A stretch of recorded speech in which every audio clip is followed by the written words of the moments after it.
These three parents hid the most disturbing secrets and got exposed by their own kids.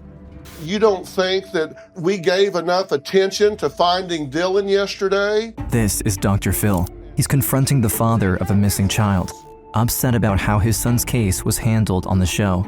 Are you kidding me? I devoted 2 hours of national television time to try to find your son, and you won't do one damn thing to help. For 3 months, Mark Redwine refused to collaborate in this search effort to find Dylan. I am here to find your son, and I frankly don't give a damn whether you like me or my television show.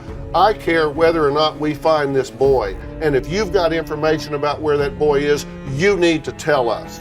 24 hours earlier, Dr. Phil interviewed Dylan's mother, Elaine, and his brother, Corey. They too seemed to be convinced Mark was hiding something. No one can find him. You were the last one to see him, and now he's just gone. I strongly think that he's involved. How dare you point the fingers at somebody when you have no proof? Little did Mark know that this footage would be used as evidence by the FBI 10 years from now. Boy, I just struggle with this whole thing. Do you know how many fathers with missing sons have ever refused to take a polygraph? Do you know how many have done what you've done? 0. You, Mark, you're it. February 26, 2013, Elaine and Mark are on the set of the Dr. Phil show. Their son Dylan disappeared 3 months ago, and the divorced couple haven't talked since. Well, Dylan's mother, Elaine, says nothing her ex-husband, Mark, says adds up, and his explanations seem suspicious. Mark claims that on November 19th, he left home early to return around 11 a.m. Inside, he noticed that the TV was on Nickelodeon and that Dylan's backpack and fishing pole were missing. Mark talks about his backpack and a fishing pole. Dylan is not a big fisher person. Dylan was not watching Nickelodeon. Dylan watched MTV. He doesn't know his kid well enough to make up a good lie. So your son has been missing for 3 months, Yes. and his mother and father have not talked. Dr. Phil, I'd like to make a comment. I personally have a lot of suspicions that Elaine could be involved in this, but I don't have anything to back that up, and I don't have anything to support that. Mark continued by accusing Elaine of being the mastermind behind a grand conspiracy to kidnap Dylan. Do you honestly believe that she and a team abducted him? I was trained as a forensic psychologist, and I'm curious whether you're interested in fighting with her or if you're interested in finding your son. Because since you've been out here, you haven't said one word about your son. Dr. Phil wasn't the only one thinking something was wrong. Behind the scenes, Dylan's brother Corey, who led the search effort, also began investigating on his own. At only 16, Corey was convinced he could still save him before it was too late. It's my little brother.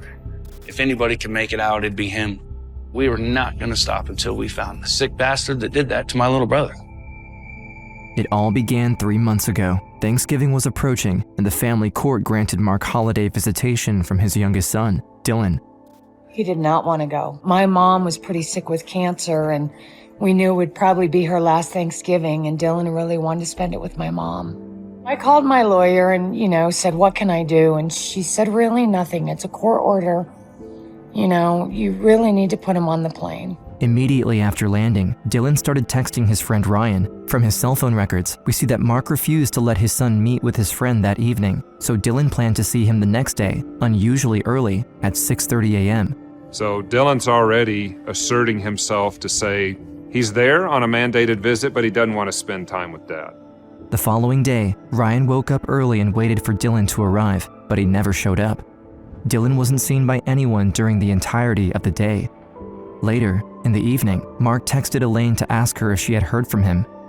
The distressed mother didn't lose a minute and immediately called the police to declare Dylan missing. Police Fire Dispatch. Hi, my name is Elaine Redwine, and my son Dylan Redwine was visiting his dad up in Durango, and his dad texted me a little while ago and said he could not find Dylan. My son wasn't even there for 24 hours, and he's missing? First, I didn't take her seriously, and she was like, well, I'm going down to Durango. As soon as she said that, I knew it was a lot more serious. Search for missing Colorado. In Durango, a search effort was immediately launched by Roy Vreeland, the local fire chief. It's rugged country. It's some of the ruggedest country in North America. And my concern was the weather for that night was supposed to go below freezing. Even before Elaine and Corey reached town, the search unit already began suspecting Mark. They knew nothing about him or Dylan, but something seemed wrong from day one. I wound up being out till 12:30, 1 o'clock that night. And one of the notable things that I saw is that Mark never came out, never talked to me, and he wound up turning all the lights off in his house like he went to bed, which is very unusual. Usually somebody would light up the house like a beacon. Mark's suspicious behavior continued throughout the rest of the search. For 3 months, he refused to participate in the effort, blocked Elaine and Corey's phones, and rebuffed news crews who were at his doorstep every single day. At some point, the locals even organized a protest in front of his house, seeking answers. Corey's getting ready to do another interview. He was the last person to see him, and he's not, helping out with giving us answers that we have questions to. And so until we can put all of the attention back on Dylan, we got to get it off the last person to see Dylan. And he's making it as hard as he can to get the attention off of us. At this point, the area being searched was closed for the winter. As the family's hope diminished, their resentment against Mark grew, culminating in a heated argument on Dr. Phil's set. I think Mark has something to do with it. I strongly think that he's involved. Why? He hasn't done a single thing since Dylan has been gone. Why do you say that? What has he not done? He hasn't been to any of the benefits. He wasn't there for Dylan's birthday vigil. He hasn't helped at all with the Find Missing Dylan Red Wine Fund. That's offensive to you. Very. And you don't even care. You don't. Where is any of your feelings? What emotion is it you're trying to get out of me? I want you to do something to find Dylan. Throughout the episode, Corey paints his father as absent and neglectful, while Mark tries to discredit him entirely.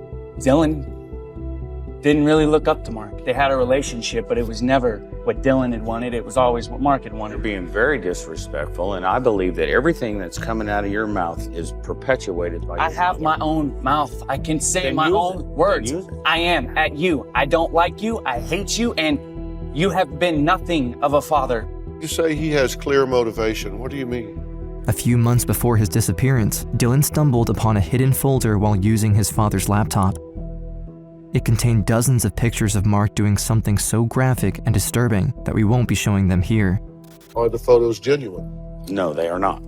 Dylan's sitting on the bed, and he's like, Corey, look at these pictures. And it horrified me and Dylan. The images that I have seen have been photoshopped. No, it's not me in the photos. Absolutely not. When the snow finally thawed in the mountains surrounding Durango, the search for Dylan was resumed. Around that time, Mark broke his silence and contacted Tonya Goldbright, the investigator in charge of the case.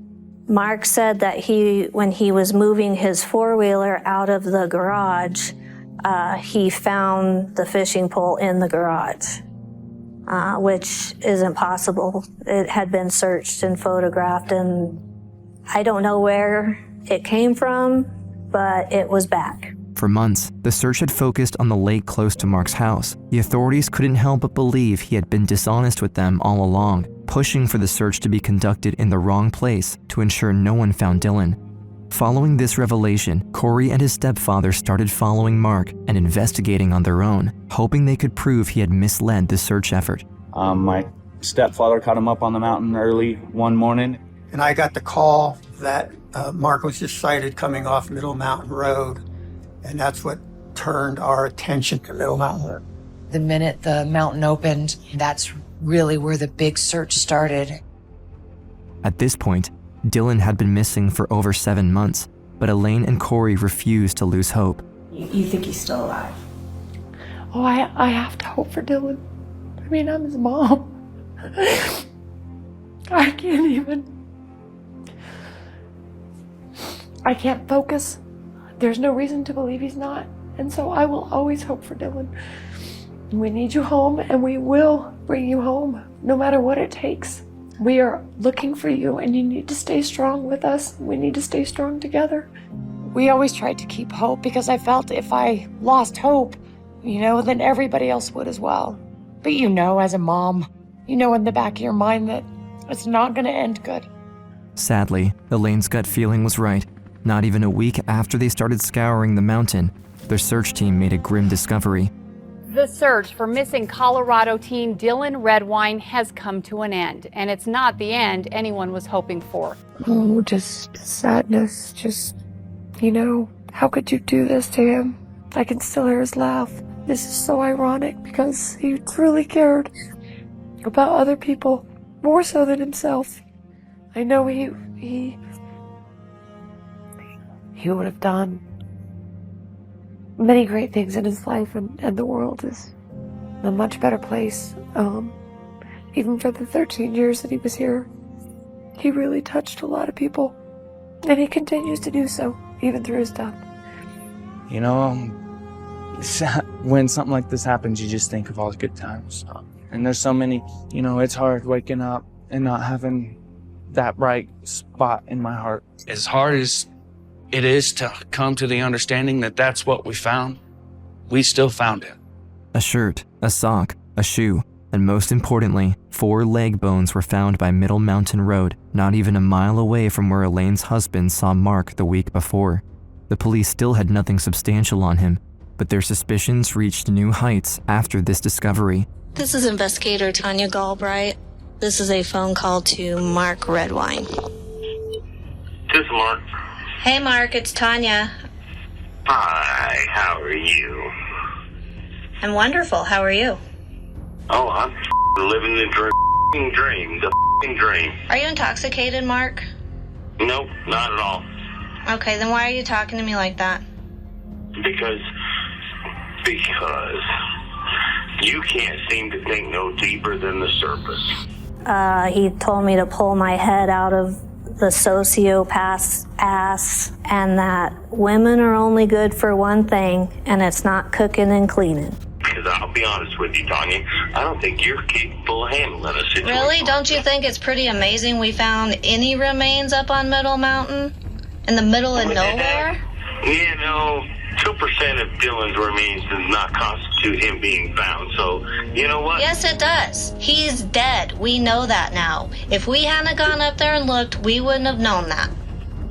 So 2% of Dylan's remains constitutes him being found.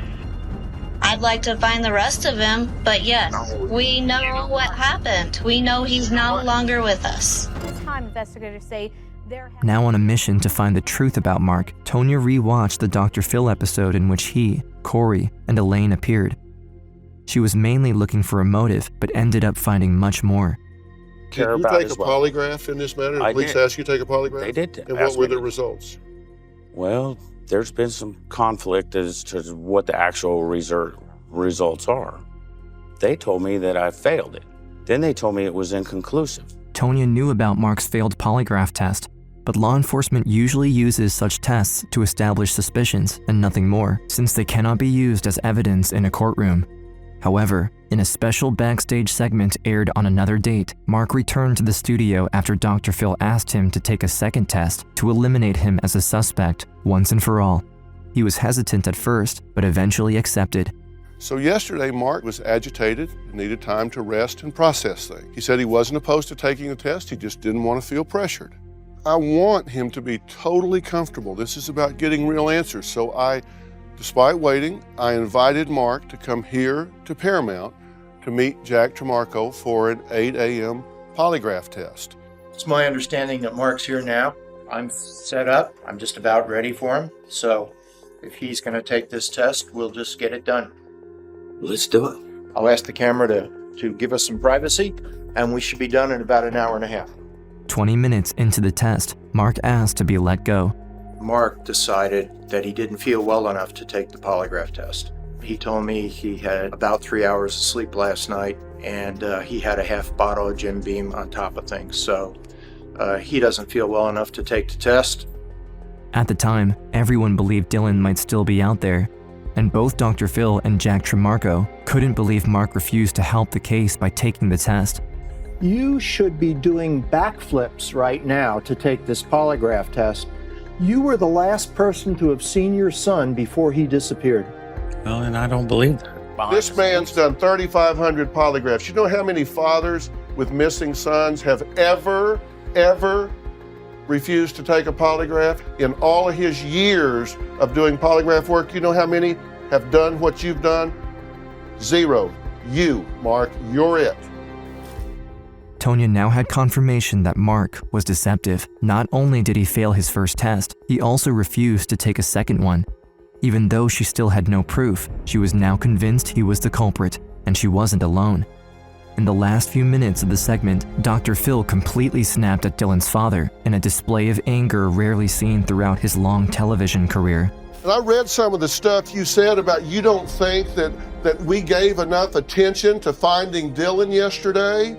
Are you kidding me? I devoted 2 hours of national television time to try to find your son. You won't do one damn thing to help. And you want to criticize what we're doing? I am here to find your son. And I frankly don't give a damn whether you like me or my television show.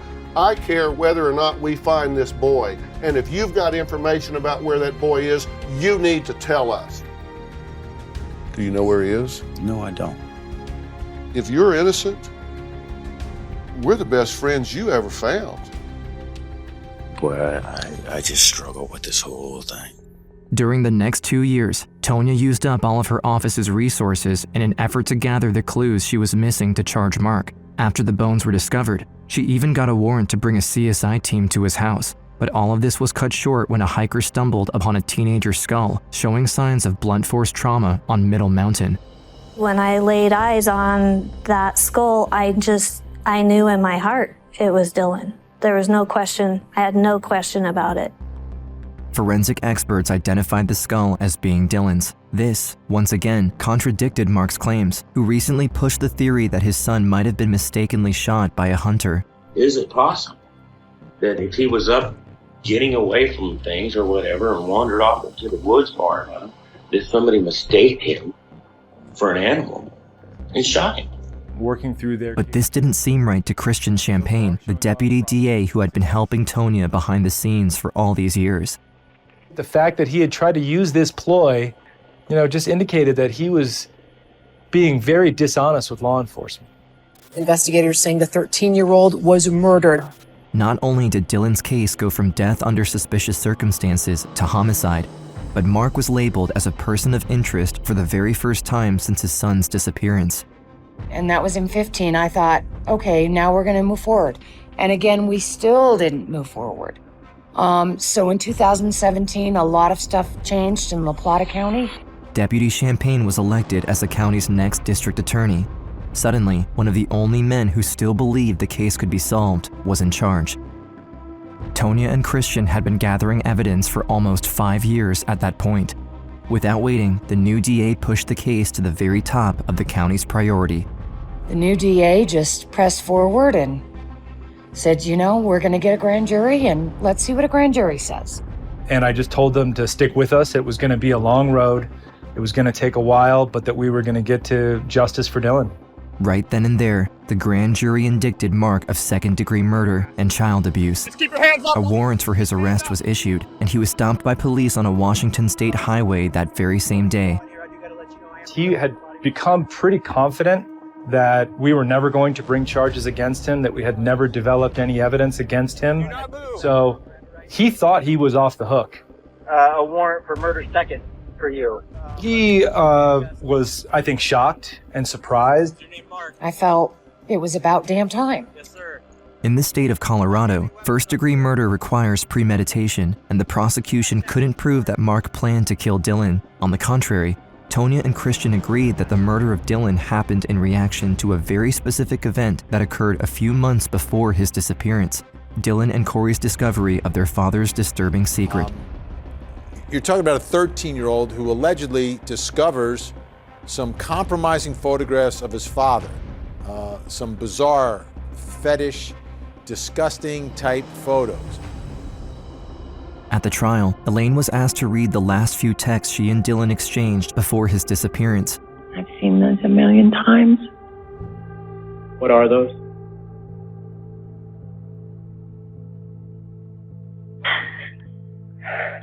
But even after 9 years, the mother could barely look at them without breaking down crying.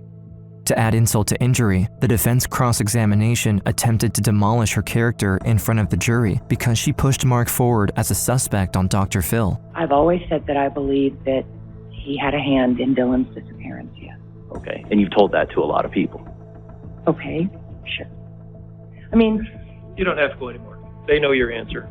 You know, you're talking about the grieving mother of a lost child, a murdered child, and to try to attack her and trash her character, I think really fell flat. But the key witness at the trial was Corey, who, for years now, kept the full story behind the pictures hidden so that Champagne could use it at the trial. Do you love your father? Yes. How do you feel about it? I still love him. I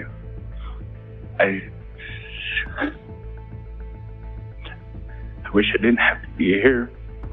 Was there a point in time when Dylan used the defendant's computer? Yes. Did he find something on the computer? Yes. Can you explain to the jury what he found? We'll spare you the details, and we strongly discourage you from looking for yourself. But the pictures of Mark are truly horrible. A nightmare for the mind of a 13-year-old boy, and even for Corey, who was 16 at the time.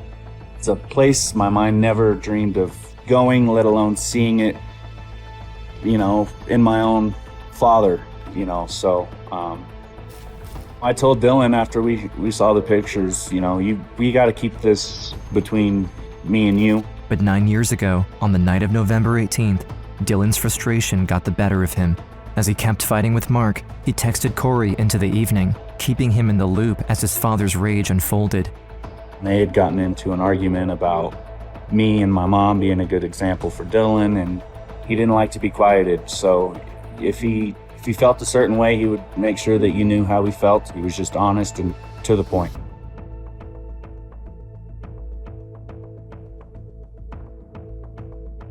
I could feel the frustration and the fire in Dylan. Dylan wanted those pictures to show Mark what we had seen him as. The defense immediately tried to stop Corey from telling any further, claiming that the pictures were photoshopped and that Mark had nothing to do with them.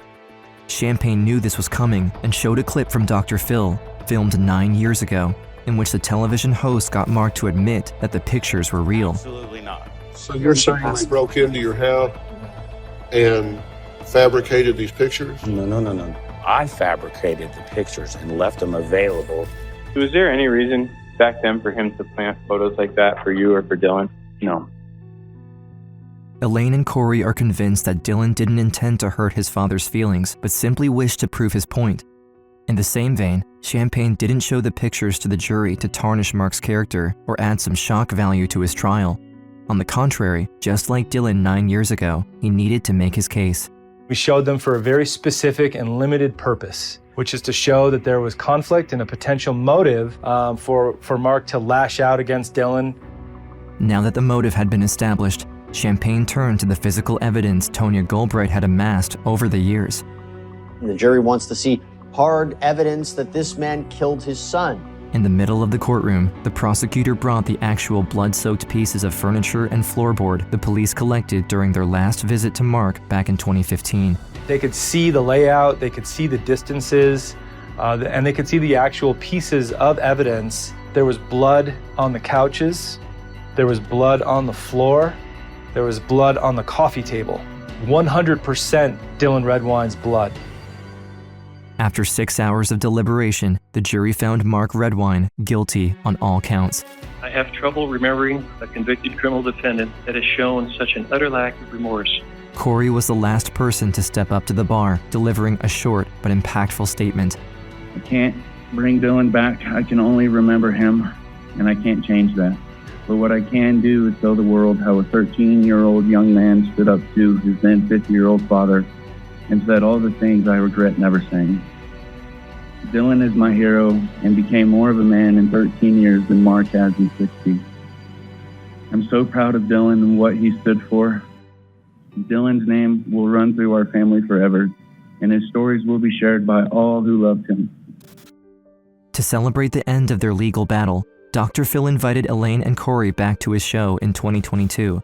Well, I'm here with Elaine and her son Corey, who our very special returning guest. And we really had a common goal, and that was finding out what happened to their precious son and brother, Dylan.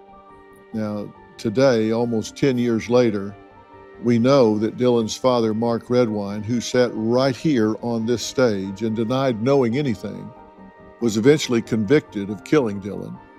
He's been sentenced to 48 years in prison because he was found guilty of second-degree murder and child abuse. If you guys hadn't pushed, I don't believe he would have been held to account. I was not going to let that happen. Yet those long years of struggle didn't only bring sorrow to the family. Instead, Corey matured and grew from it. Today, he has his own family and tries to inspire others to overcome their grief and even find strength from it. Dylan was my best friend. All of the grief, that I felt has just been motivation for me. Now I'm a father myself. I'm so thankful for them and my wife being in my life, sharing it together. When I look at Corey as a father, I feel very blessed. Coming from the father that I had showed me all the things I didn't want to be as a father. However, the most poignant showing of Elaine and Corey's courage came from the interview they gave to the press minutes after the sentencing. They talked about Mark, the case, and their battle for justice, but one question in particular truly showed their unwavering determination to honor and celebrate Dylan's short but impactful life. And can you tell me how you would like people to remember Dylan? Everybody that knows Dylan knows how to remember him. He really brought a lot of joy into everybody's life, and he's unforgettable. I'll remember Dylan for what he was when he was alive, how bright and how powerful he was as a young child. These 9 years have been focused on his death, and it's a complete misrepresentation of who Dylan really was. So our family will do everything we can to keep who he was as a person in the forefront of our minds and try to live our best life for him and make him proud of us. This footage hides a disturbing secret. The couple cheering in the stands is Celeste and Stephen Beard. They are attending the high school graduation of their twin daughters, Jennifer and Christina. Now, look closely at the woman sitting alone in front of them. Her name is Tracy Tarleton. From the outside, she looks supportive of the twins, clapping as they walk across the stage. But what the girls don't know is that just a few months before this footage was taken, Tracy was released from a psychiatric facility and has been meeting with their mother in secret, plotting a violent crime that will force the two teenagers to run for their lives. She's very scary. There wasn't enough locks on the door for the two of us to feel safe. We were scared to death. We thought she'd kill the girls. You better get your home tonight. You understand that? Because if you don't, you will be sorry. It's 1993. 13-year-old Christina lives with her mom, Celeste, and her stepdad, Stephen, in Austin, Texas. While Jennifer, Christina's identical twin sister, lives with their biological father, Craig, in Washington State. The twins' parents went through a lengthy custody battle after their divorce, which ended in the twins being separated between both parents. Living hundreds of miles away from each other was difficult for the girls because they were each other's best friends. I missed her a lot. I missed Jen a whole lot. We were built-in friends with each other. I would not know how to be a regular sibling. It's always been nice to have someone that knows exactly what I'm going through. It was definitely hard not to have my other half. It's July 1996. After 3 years of living apart, the twins have finally planned a summer trip together, reuniting at their grandparents' house in California. They're really excited because it's the first time they have seen each other in over 2 years. My sister and I never skipped a beat, laughing so hard that we were crying, and I just couldn't believe that we were actually back together again. However, things take a turn for the worse when Jennifer tries to call their father, Craig, to let him know they've arrived safely. But no one is picking up the phone. They keep trying to call, but still, no answer. After 2 days of not talking, the twins received the news that their father has been found dead in his home, leaving behind a handwritten letter. He had been quietly struggling for years, leaving his daughters asking themselves why he would do this. I felt like I died that day. The twins are in a state of shock. What was supposed to be only a 2-week reunion turned into Jennifer suddenly moving in with Christina, Celeste, and their new stepdad, Stephen Beard, in Austin, Texas. At first, she had a hard time adjusting to the change, but when she met Steve Beard, her new stepdad, he was surprisingly very welcoming and loving, showing a lot of attention to his new stepdaughter. When I first met Steve, he was just so sweet. which was a relief, you know, because he was technically my stepdad. On Sundays, it was really special because Steve and I would always go to breakfast together. I was very grateful to have his relationship. After years of living together, the new blended family, from the outside, appears to be living a happy life. The sisters have just started their senior year of high school, and they for once have a stable father figure. Stephen even formally adopted the twins, giving them each a special family ring. He had always wore his. He just gave it to us after he adopted us, and we thought it was the coolest thing. I mean, I was definitely moved that he had this special ring made, and I mean, just the adoption alone, you know, I felt pretty connected to him. But everything changes on October 2nd, 1999, at 2:30 a.m. Jennifer is staying with her boyfriend, while back at Stephen's house, Christina is asleep like any other night, when all of a sudden, Christina's bedroom door swings open. The lights turn on, and my mom is running through the door saying, "Someone's at the door." And I'm like, what is going on here? I jump out of bed because she's in a panic, and I'm on my way to that front door when I see these white flashing lights. Christina is in a state of shock, not knowing who is outside or what they want, so she runs to the phone and calls 911 in a panic. The girl tells them that there is someone banging on their front door, and sirens are blaring outside. With lights flashing all around their home, the 911 operator tells Christina that the people outside are the police. Moments earlier, the dispatchers received this 911 call from someone else inside the house. What is going on there? I'm in bed. How did I'm in awful pain. Okay, are you there by yourself? My wife is somewhere in the house. I can't find her. Christina rushes to the front door to let the police inside. Open the front door, and it's cops. And they're like, "Is your dad home?" And I said, "Yeah, he's upstairs." Christina hurries to her stepfather's bedroom with the police, as her mother frantically runs behind them. The paramedics, they were already working on Steve by the time myself and the police officer got into the room. This was a man who needed immediate medical attention, and they needed to act quickly if he was going to survive. The paramedics try to stabilize Steve, but he's losing a lot of blood. While they scramble to transport him to the hospital as quickly as possible, one of the police officers makes a shocking discovery: a shotgun shell on the ground next to his bed. I'm like, "What? Are you telling me he was shot?" And they said, "Yes," and I just couldn't believe it. Christina calls her sister and tells her what is happening as Steve is airlifted to the nearest hospital. Just couldn't believe what he just said. I'm panicked. I'm definitely panicked. Back at the Beard household, the crime scene is blocked off as investigators conduct their initial walkthrough. It seems like someone went through a side door, which was left unlocked, and went up to Steve's bedroom to fatally shoot him. But before they can start investigating their theory, they need to take DNA swabs of everything, including all family members who could have been in the house at the time of the crime: Christina, Jennifer, and their mom, Celeste. So at that point, I'm shocked that first off, Steve had been shot, but I wouldn't have even thought who could have done it. I was wondering if it was burglar or random, but as soon as we walked out of the house, Celeste whispers to me, "If the police ask you who might have done this, don't mention Tracy's name." Why would Celeste say don't mention Tracy's name? Tracy Tarleton. 6 months before the night of the attack, Celeste met 45-year-old Tracy. She was the manager of a local bookstore in Austin and had recently become close friends with Celeste. She would often get invited by the twins' mom for dinner and birthday parties, and even attended their high school graduation. They had this weird friendship. I just remember thinking that this lady wants more from our mom than just a platonic relationship. The twins are on their way to the hospital as they try to understand what's happening. They are confused because they were told by their mother not to mention Tracy, but that only raises suspicions in their mind. I was thinking maybe she's protecting Tracy because she thought it was Tracy. After getting to the hospital and talking to the detectives, they asked me, who do I believe shot my father? And I said, my mom doesn't want me to mention this, but I'm not supposed to say Tracy Tarleton.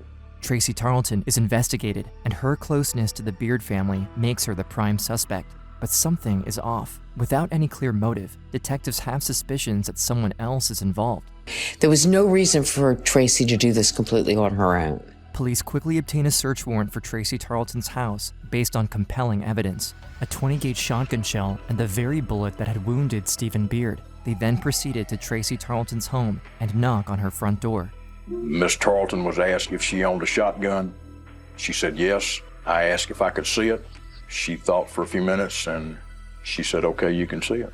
She gave us a Franchi 20-gauge shotgun. Had her name inscribed on the weapon itself.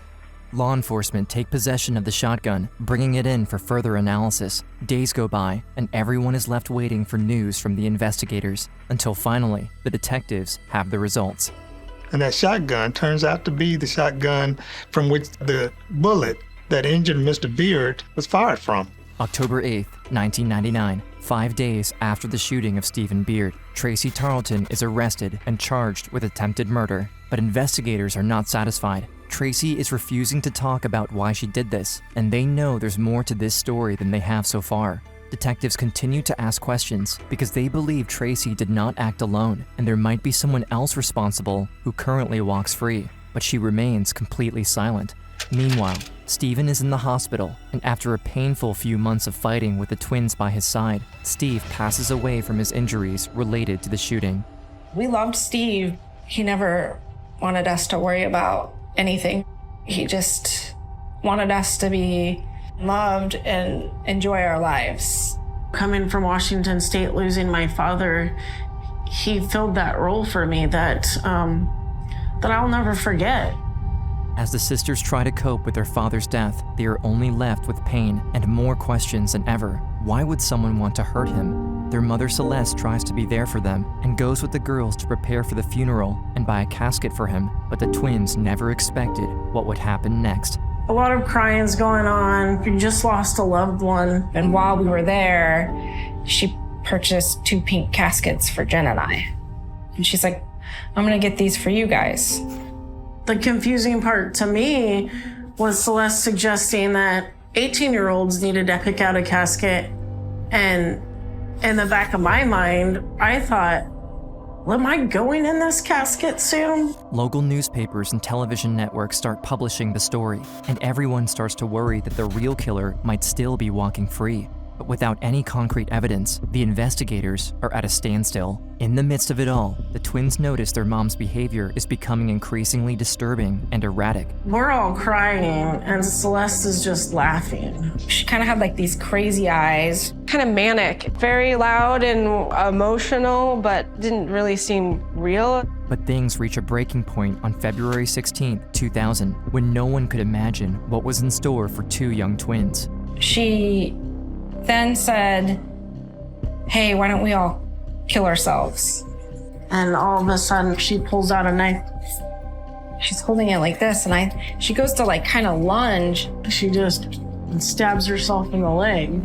Blood starts gushing everywhere. I was just like, what is happening? The twins call 911 in a panic, begging for immediate medical attention for their mom. As the ambulance arrives, the paramedics rush to start working on Celeste, attempting to stop the bleeding from her leg. The girls are in a state of shock as their mom is quickly brought into an ambulance and driven to the closest hospital. Over the next weeks, while still in the hospital, Celeste continuously calls both sisters, becoming more and more unhinged and disturbing.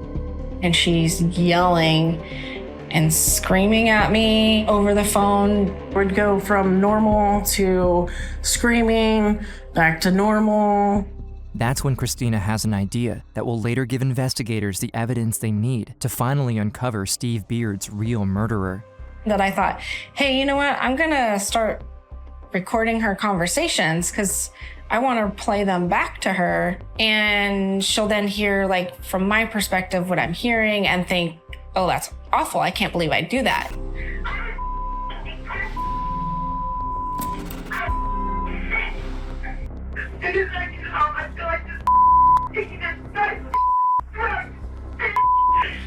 And you will be sorry.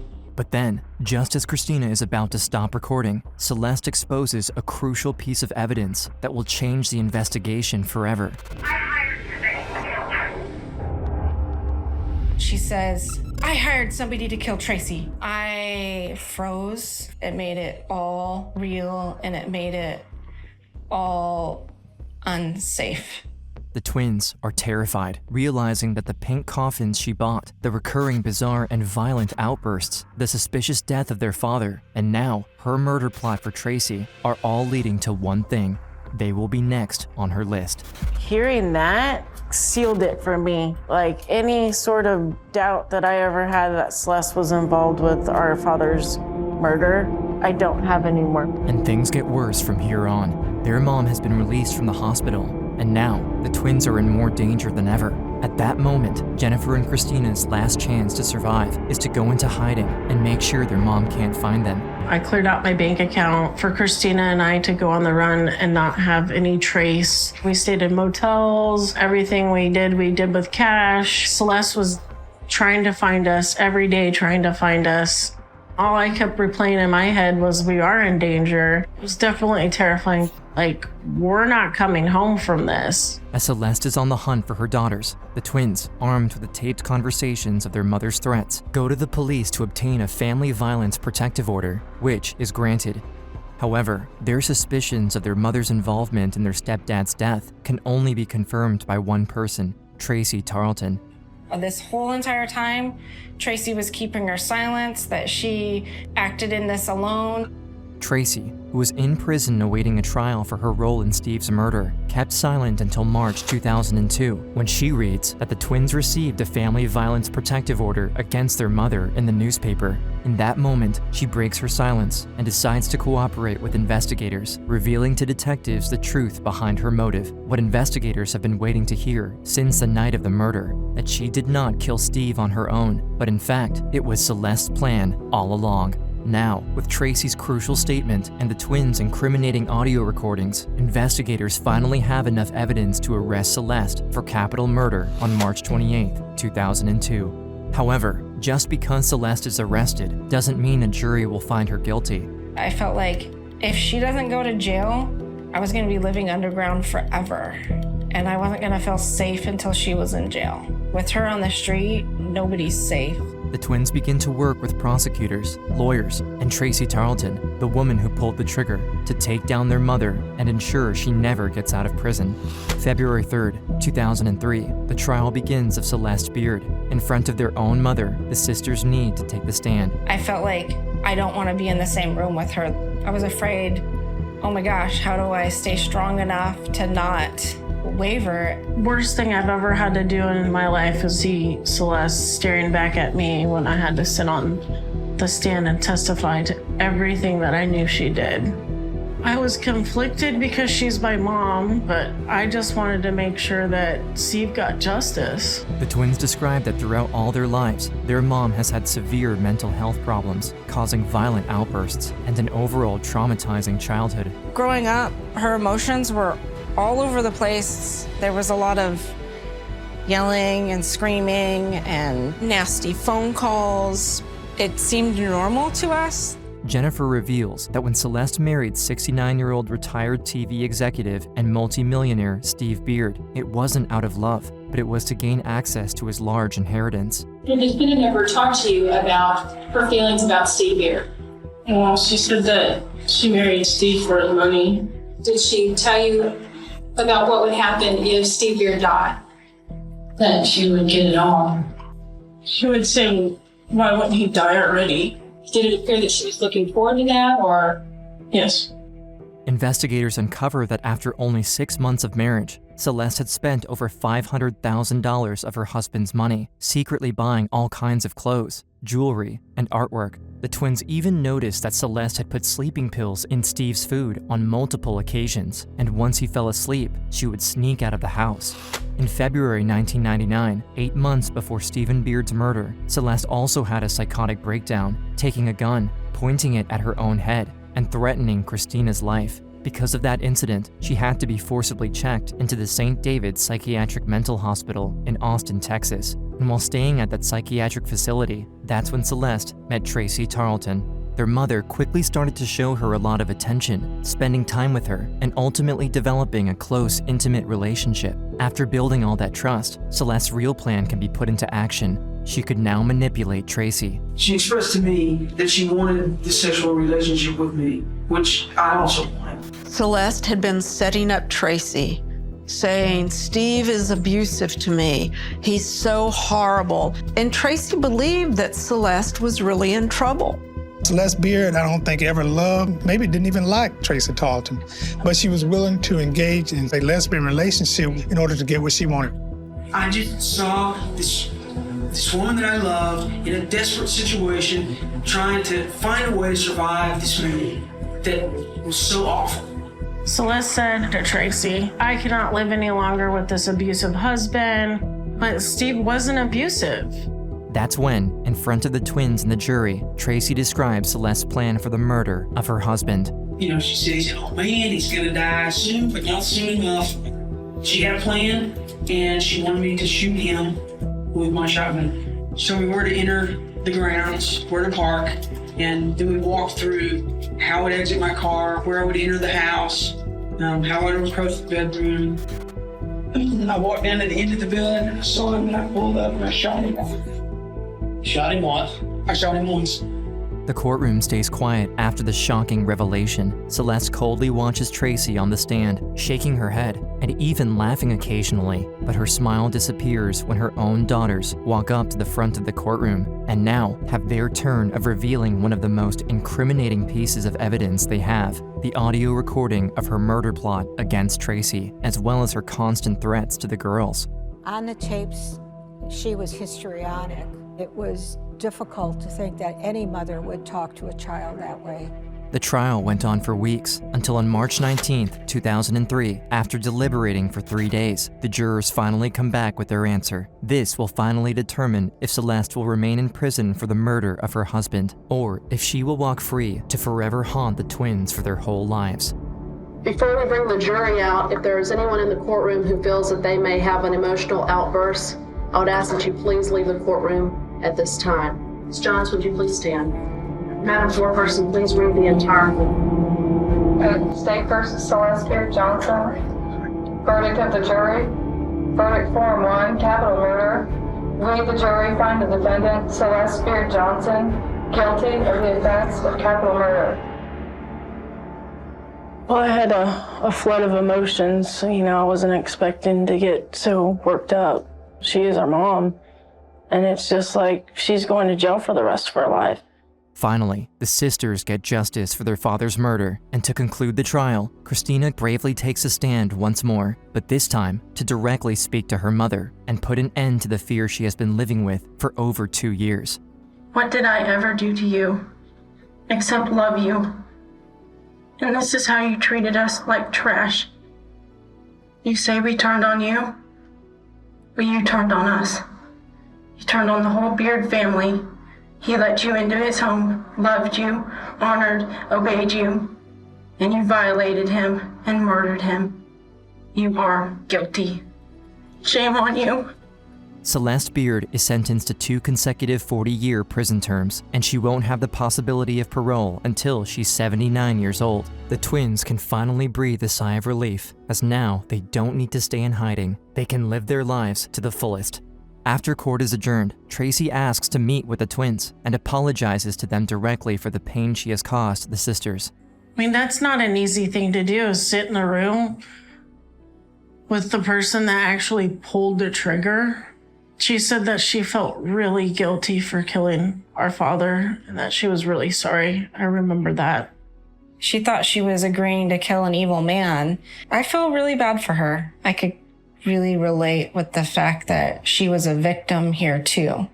The twins say that for them, the sincere moment of forgiveness helped them begin their long process of healing. Now, 20 years after the trial, their sisterly bond only became stronger. I have Christina. Like, Christina's my strength. We don't live close to each other, but any chance we can get to go visit each other, we will. The twins are now 42 years old. Jennifer has a good job which she enjoys and spends her time focusing on her mental health. Christina got married and is a loving mother of 2 children. She is proud to give her kids the life, attention, love, and nurturing she never received growing up. I'm being the mom that I wanted. They get to do life like I wish I got to. Celeste never expected that her downfall would come from her own daughters, and even though it took years for Jennifer and Christina to heal from the wounds created by their mom, they show that their love for each other is stronger than their mother's hatred. Living their best lives, spending quality time together with their loving families is their best revenge. They're living proof that even after tragedy, there's a life worth living. Arden, did you ever see us physically fighting in the home when you came in? Not physically, no. This man is not a lawyer. In reality, he's the only suspect in his ex-wife's disappearance, and he's confronting his own daughter on the stand. On March 11th, 2017, 5 years earlier, a Walgreens security camera recorded Trevor Summers entering the store. He spent less than a minute inside before starting to walk back out, holding cold medicine in his hand. But just before he got out of view of the cameras, he started running through the parking lot. Moments later, a Walgreens employee called the police. Some chick just ran out of the dude's car screaming, "Help me!" And he just grabbed her and put her back in the car. She's falling out right now. The car is registered to Alisa Summers. 2 days later, police find the vehicle with Alisa and her ex-husband Trevor inside. Trevor Summers is arrested, but he claims Alisa willingly went with him and they were running away together. Police also find a goodbye letter from Alisa and Trevor addressed to their children, saying they deserved better parents. But there's so much more to the story, and in a video Trevor left behind for their kids, they could find the key to finally revealing the truth behind it all. Okay, Art Landon, I need to give you guys some information. Months earlier, in 2016, 14-year-old Arden Summers and her 4 younger siblings, Landon, Bryn, Grady, and Cooper, were in the middle of their parents' divorce. Their mom left the marriage and got a protective order against their dad, and the kids supported her.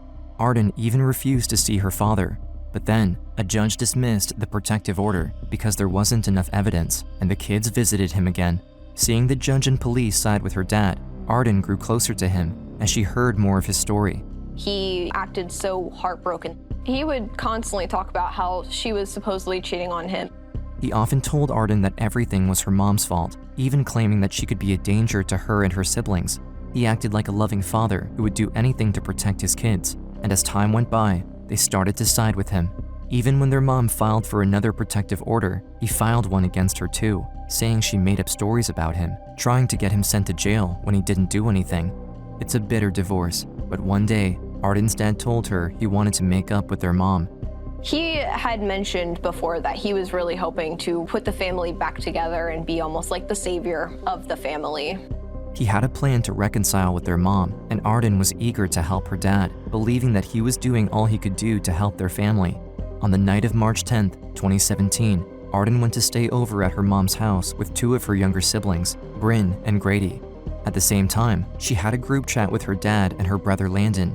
Worried about Alisa seeing Arden's texts, her dad told her to put his name in her phone as Taylor. He asked for updates throughout the night, and he told her to leave a window open so he could come inside later. Arden waited for her mom and her siblings to fall asleep. Then, around 1 a.m. on March 11th, she opened the window and climbed out of the house. She passed her dad, and he snuck inside while she went to the car where Landon was waiting. The plan was for Arden and Landon to wait for their dad in the car while he talked to their mom, and then he would drive them all back together afterwards. We wanted to be able to have this happy family. I was really hoping that my family would be back together and healthy and fixed. But while Arden sat in the car with her brother, their dad texted multiple times, saying it might take longer than he thought. He claimed he was having difficulty waking their mom up. As more time passed, Arden grew increasingly worried about her youngest brother, 3-year-old Cooper, who Trevor had left alone at his house. But her dad reassured her, saying that he could see on a monitor that Cooper was fast asleep. Even after 4 a.m., he still promised that he should be done soon, but around 5 in the morning, he changed the plan. He went out to the car and told Arden, who was only 14 years old, to drive Landon, Bryn, and Grady back to his house about a 25-minute drive away. He still needed more time to talk to their mom, and 3-year-old Cooper might wake up soon. Arden listened to her dad. She made sure everyone had their seatbelts on tightly before they left. Without a driver's license, she drove the car as carefully as she could, desperate to keep her siblings safe. It was very terrifying. I was doing exactly the speed limit, and I just followed all the traffic laws to not get pulled over. Around 6:15 a.m., the kids made it to the house. After Cooper woke up, Arden made breakfast for all her siblings. Exhausted after staying up all night, she fell asleep, hoping her parents would work out their differences. When she woke up, and they still weren't back, she texted her dad asking what was going on. He said they should be back in about an hour. Arden continued to text him, asking for updates when he wasn't back that afternoon. He kept reassuring her that everything was going well, and just after 8:30 that night, he texted her to let her know that he was headed back with Alisa. "Love you. Mom's coming home," he said. After taking care of her sister and brothers all day and running on very little sleep, Arden breathed a sigh of relief. After all their efforts, it seemed like their family was finally going to be all together again. But that was the last she heard from her dad, and when there was a knock on the door, it wasn't her parents. It was the police, asking if the kids knew anything about where their parents might be. They were talking about how they're doing this investigation and trying to find my parents, and all I'm thinking is, oh my God, what happened? The kids told the police what they knew, but they thought their parents were on their way back to them. They had no idea that they would both go missing. A day later, their dad is arrested for allegedly kidnapping their mom and trying to kill her. But in another shocking turn of events, he files for full custody while he's in jail. The custody battle delays the trial. Trevor also keeps firing attorneys, and he even targets the judge, claiming he's biased against him and won't allow a fair trial. The judge agrees to step aside, and after 5 long years of delays, the trial finally starts in August of 2022. Facing 11 charges, including kidnapping, attempted murder, sexual battery, and child neglect, Trevor Summers pleads not guilty. After firing another attorney, he makes the surprising decision to represent himself. Now, he questions his own kids about what they saw the night their mom disappeared. Hello, Miss Bryn. Hello. He speaks calmly to the now 13-year-old Bryn, trying to come across as a loving father who was just trying to help his kids and bring their family back together. Do you remember, Miss Bryn, if I was yelling anything back at Mom? No. On the night of their mom's disappearance, Bryn was at her mom's house with Arden and Grady when their dad snuck in. He had them leave after he got there, so they didn't see much, but he uses that to cast doubt on Alisa's story, acting like they just had a simple conversation and he didn't hurt her. He even suggests that the kids' drive home without any adults in the car might have been a fun trip for them. Do you remember, were you all scared or were you laughing, or how was your ride home? It was very scary for Arden. She was crying the whole time. That's all the questions I have for you. It's good to see. Trevor maintains his composure in the courtroom, smiling at his kids even though he's trying to manipulate their stories. Arden, now 20 years old, has to face her dad trying to control her once again. As soon as I walked into the courtroom, he looked me right in the eye, and it was terrifying. And just to know that he used me to do what he wanted to do hurts more than anything. Arden, did you ever see us physically fighting in the home when you came in? Not physically, no. The kids didn't see any violence that night, and Trevor uses that to help push the idea that Alisa might have gone along with everything willingly. Now, she will have to face him again directly to share her side of the story, trying to reveal the truth about who he really is. Alisa and Trevor first met in 1995. Trevor was kind and charming, and he treated Alisa well after they started dating. In 2001, they got married. The marriage started off smoothly, and they welcomed their first daughter. When I had Arden, it was everything I envisioned for my life. The more kids, it seemed that the more love, the more happiness. I wanted to have this picture-perfect life. Their family continued to grow as they had 4 more kids: Landon, Bryn, Grady, and Cooper. But as the years went on, Trevor's behavior changed. He grew more and more possessive of his wife, controlling her every move. I had to wear what he would select. I couldn't have men on my Facebook page. I was to have no communication with any men other than Trevor. He took my cell phone. He took my car. I was being held in my own home as like a prisoner. Alisa knew she and her kids had to get out, but Trevor was always there. For several weeks, he didn't even leave the house, keeping a close eye on his wife at every moment. Finally, he left the house to go to work, and as soon as he did, Alisa called a domestic violence organization. She took the kids to a shelter for abused women and filed for divorce. But as they shared custody, she still had to see him and let the kids visit. In February of 2017, Trevor asked Alisa to come to his house, where he would have a notary so they could sign paperwork for the divorce. Alisa felt they might finally be moving on. Trevor seemed to be accepting that their marriage was over. After they got the form signed, the notary left, but before Alisa could leave too, she claims that Trevor stopped her. And then I said, I really have to get home to the children. And he said, I almost forgot I have something else for you. And he turned back and pushed me down onto the bed and pulled a knife out from between the mattress and the box spring. And he held a machete at my chest. After hours of threatening her, he finally let her go when she promised not to tell the police. But as soon as she left, Alisa called 911.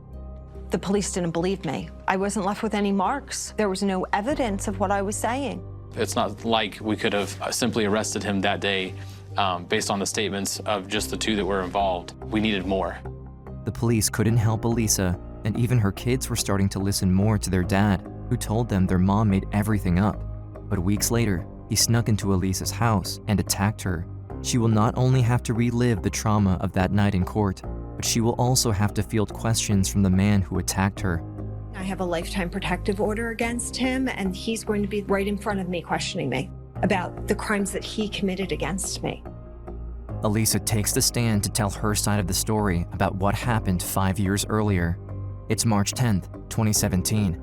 Alisa has a night in watching movies with 3 of her children, 14-year-old Arden, 7-year-old Bryn, and 5-year-old Grady. While dealing with the divorce and her ex-husband trying to turn her own kids against her, she was happy to spend a relaxing evening with them. Her daughter Bryn and her son Grady fall asleep next to her in her room, while Arden stays in the living room. But in the middle of the night, Alisa wakes up to cold water being poured on her head.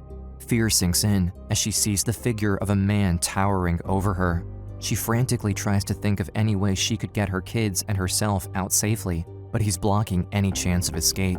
I just start in full panic throwing things from my end table at him. And he grabbed my ankles and pulled me off the end of the bed. And he says, calm down, it's just me. Alisa realizes the man is her ex-husband.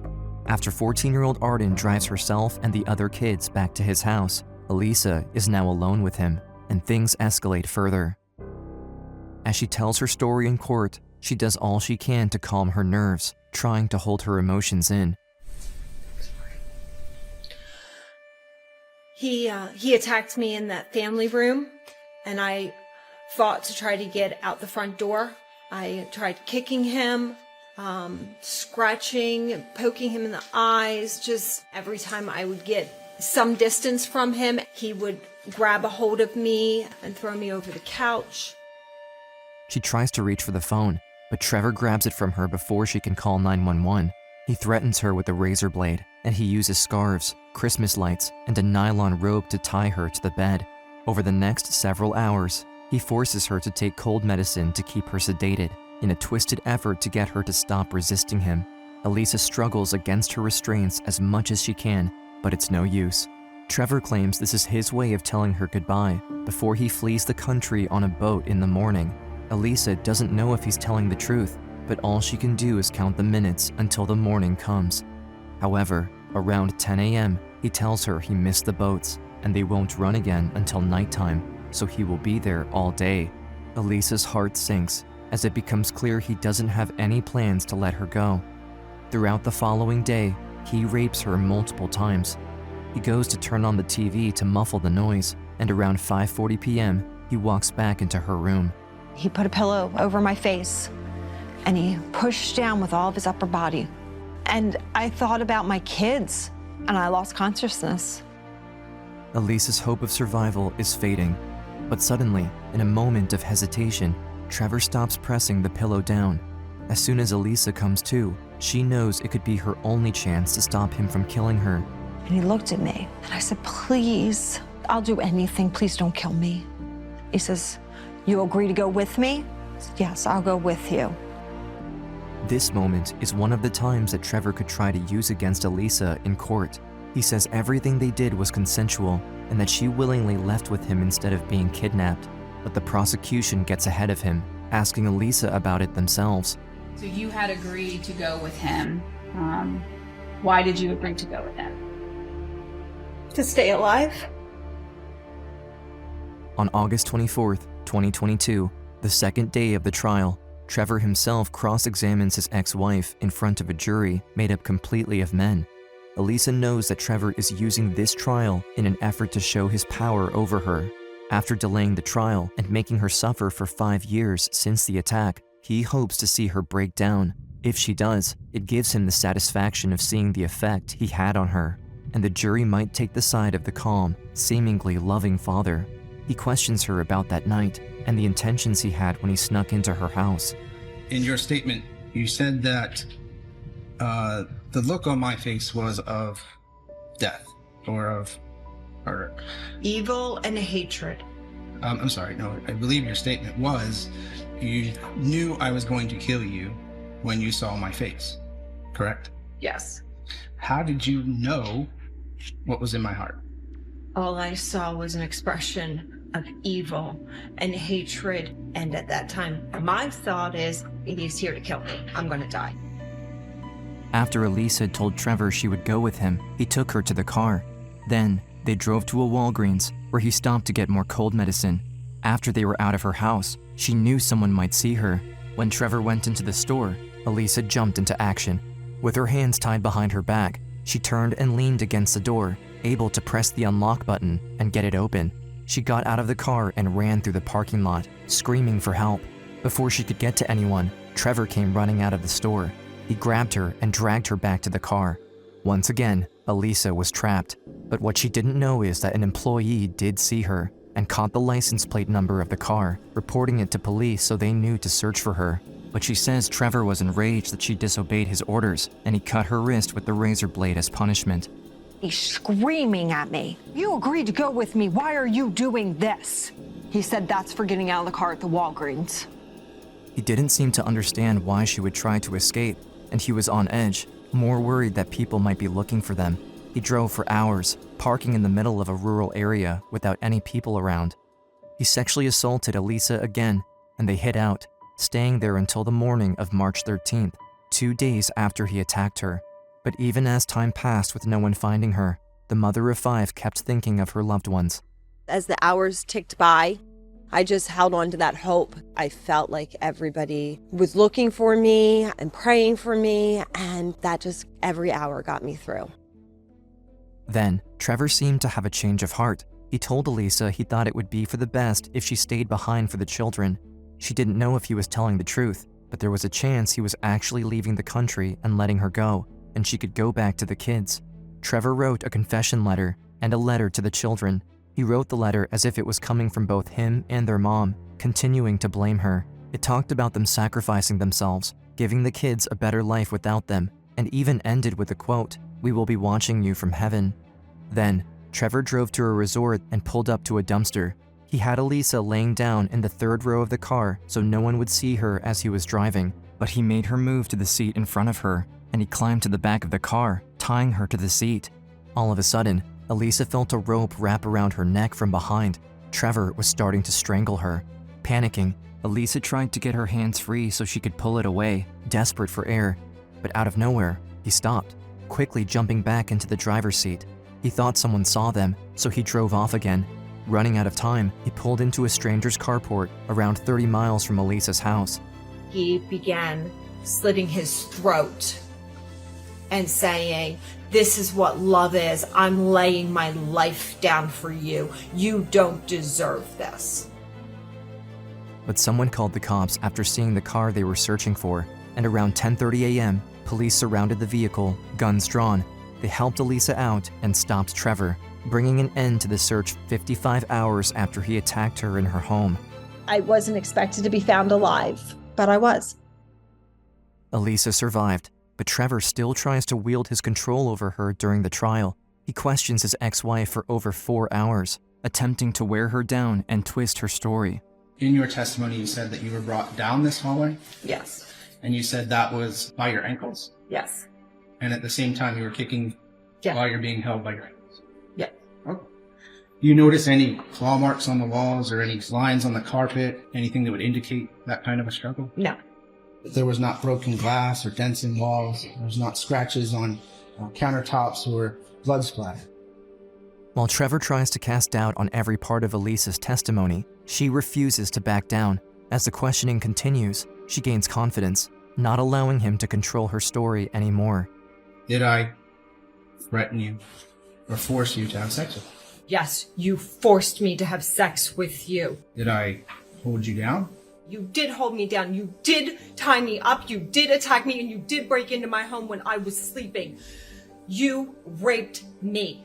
So you're calling it rape? It is. That is the definition of rape. To come into someone's home and attack them and tie them up and then have sex with them. That is the definition of rape. With Alisa's powerful responses to Trevor's questions, he continues focusing on the lack of evidence of any struggle.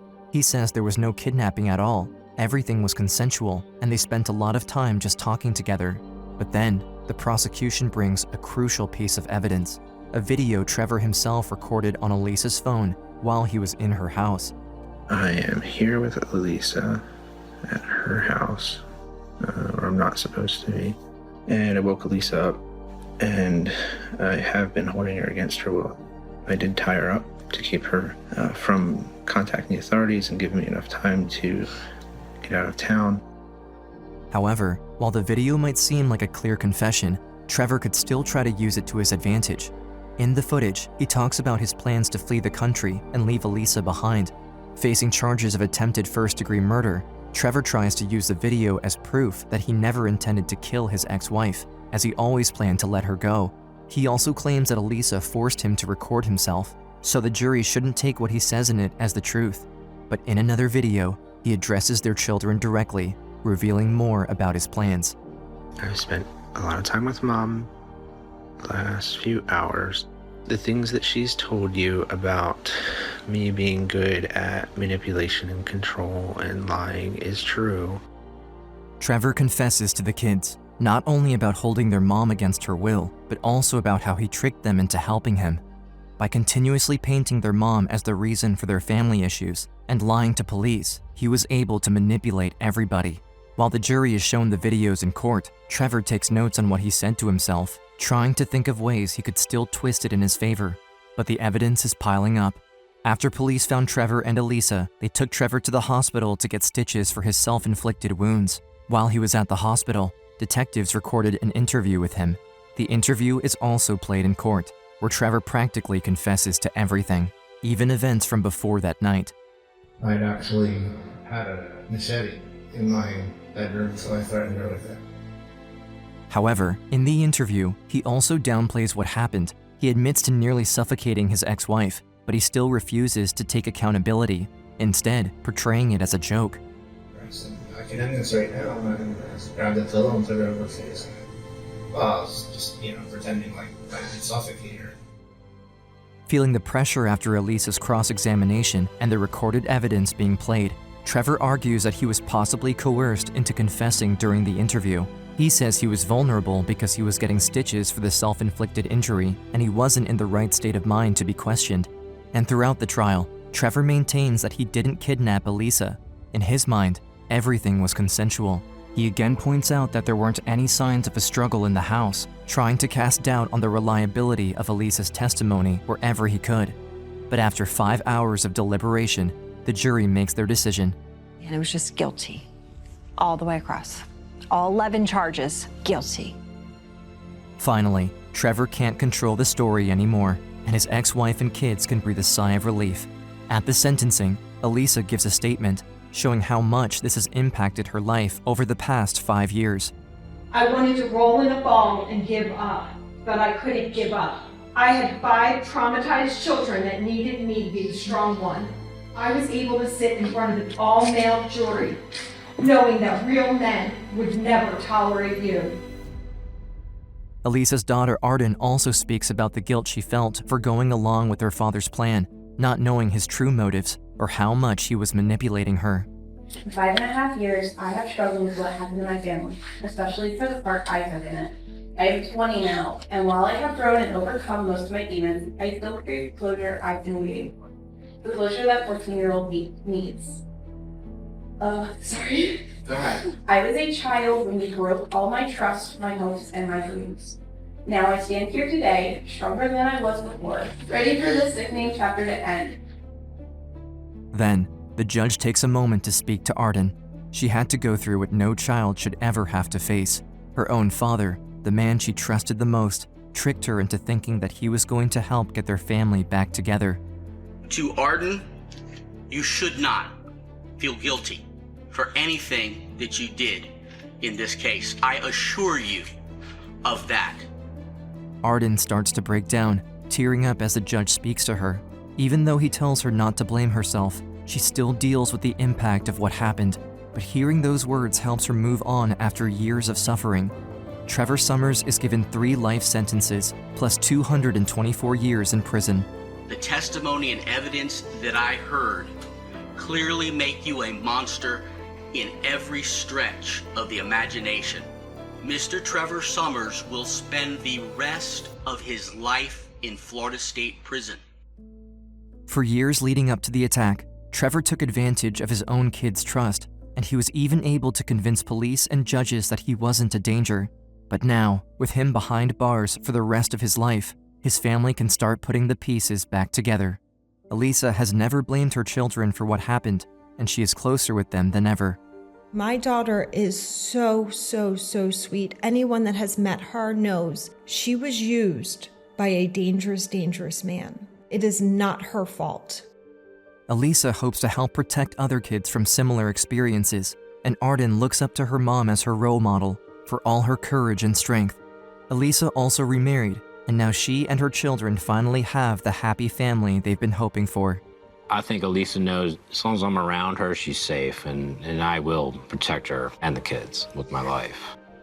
Today, Alisa works to help others who are going through domestic abuse. She's writing a book, and she speaks to others to share her story and give them the courage to speak up. She also talks about the importance of domestic violence shelters and Marcy's Law, which protects and expands the rights of crime victims. Alisa was isolated, and even when she went to police, they couldn't help her until the unthinkable happened. But she survived and took down her captor when he represented himself in court. And now, she won't let him hurt her or her family ever again. My focus when that sentence came over were the kids, and my focus was moving forward with them. We've already come so far. We have the life more than I've ever envisioned us to have now. This is a happy ending. This is a happy story.